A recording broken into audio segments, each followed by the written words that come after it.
Welcome again nanone ani kuri Twenga ko TV. Yeah, guys, beef is in the floor yaraye yemije abantu cyane gusa.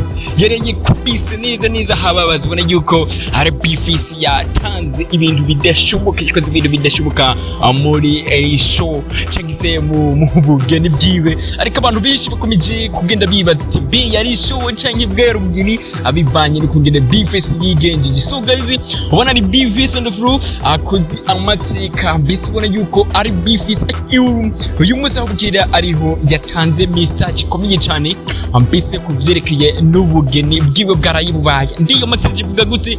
Ni message ubona yuko ari message nziza cyane.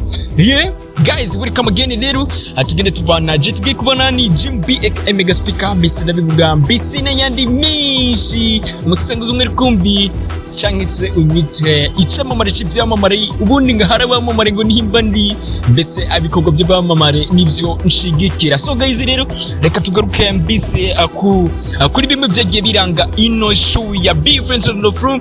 Ubona yuko ari show yarenzwe n'umunezero, akanyamuneza mbese kumugeni, mbese kumugeni mbese ku muryango, mbese ku bagenzi bari bitabiriye, mbese no kubaririmbye muri rusenge. Ubona yuko ari show ari Prito muruze muranyihanganira je kubire ko anabonye habiriyemwo yari nka show ino mariage ya beef yari nka show. Rero sometimes usanga urumva yuko navuze ngo ni show, ariko umenye yuko ati yari mariage yakaga, ni mariage ubona yuko itangaje cyane gose, ni mariage itangaje guys.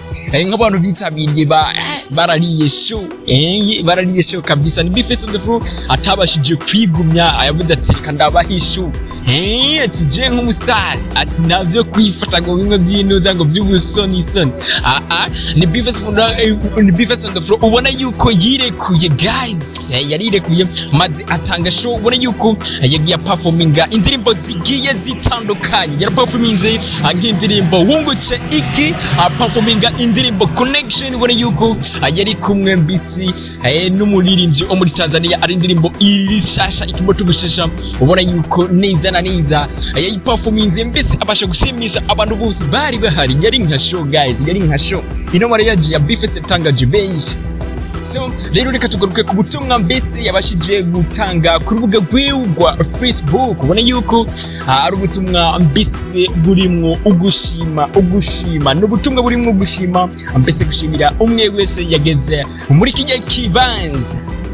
Tubibuse neza iyi kari vibes yo Twenga ko TV. Iyi ni vibes zibisezi ambese je tuko turabana ni BWABO mega speaker misi ndabivuga cyangse umusesenguzi umwe rukumbi icamamare cy'ibyamamare show.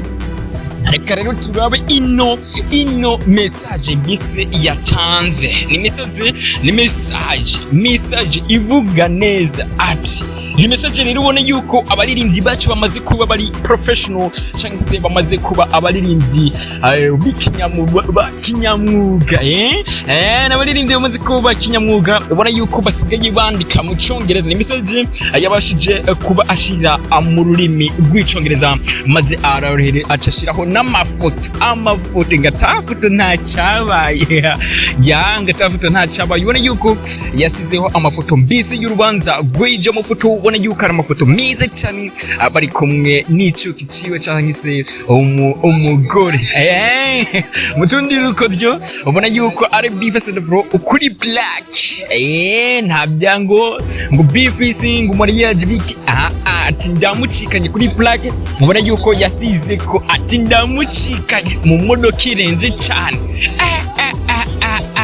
Beef on the floor yakoze mariage mbese imwe itangaje kandi ibereye. Ubona yuko irimwo imitahe urabona yuko irimwo imitahe kandi abantu benshi bahashitse baravuga ati beef on the floor nakatakoze. Mbese ubona yuko hari mbese ibintu byinshi cyane byo kurya byo kunywa nta widoze. Ni beef on the floor yaronkiho amafaranga menshi cyane. So message rero yatanze ivuga gutya, iri muri Cyongereza. Tubanze tubasomere mu Cyongereza mbese tuje no kuba simulide cyangwa se no tuze no kubasobanurira ni message ivuga ati with hearts full for gratitude we sincerely thank you families, relatives, our friends and everyone who joined us yesterday 25 July 2026 to celebrate one of the most meaningful days of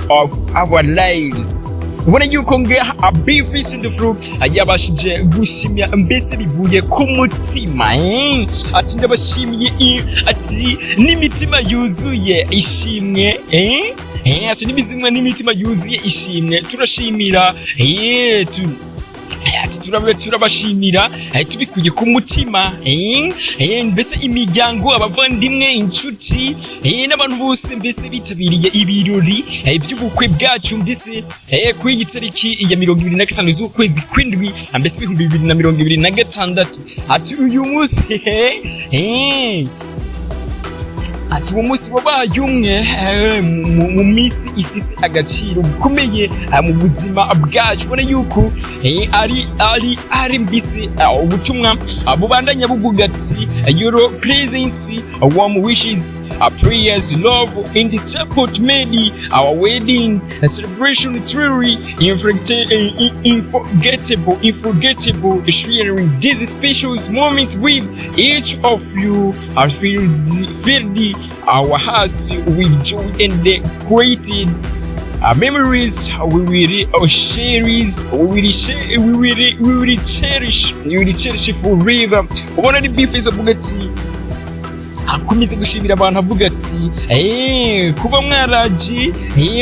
kuba mwaraje mwatwifurije ibyiza mudusabira mbese mukadukunda ati kandi mukadushigikira ati byatumye ibirori by'ubukwe bwacu biba ibyiza kandi bitazibagirana mbese ati gusangira namwe uwo mwanya wihariye byuzuye imitima yacu ibyishimo kandi byadusigiye urwibutso rutazohorana mbese urwibutso rutazohirana. Ubona yuko ari Bifisi abandanye nyine yuko ari mbese ari message yabashije gushikiriza mbese mu Cyongereza ariko turagenda mbese nk'ubumenyi dufise cyangwa se n'ibyo tuzimwo bike mu Cyongereza cyangwa se tugenda tubasobanurira arabandanya ati thank you for celebrating with us and for being part of the beginning of our journey as husband and wife. May God bless you abundantly for your kindness and love. With hearty appreciations the new ways. Ubona yuko ari Bifisi the Flow abandanya avuga ati kubw'urukundo mbese arabashimira cyane gusi ati mwe mwahabaye ati mwarakoze cyane kuza cyane kuba mwarifatikanije natwe cyangwa se nabo kuba bwabaye bamwe ati mbese kuba mwabaye bamwe mu batangije urugendo rwacu mbese agumugabo n'umugore Imana ibahe imigisha byinshi kubira urukundo n'ineza mwatugaragarije mu gusoza baravuga bati tubashimiye tubikuye mbese ku mutima. Ubona yuko ari ibintu byiza cyane byaranze ibirori bya Bifisi in the Flow.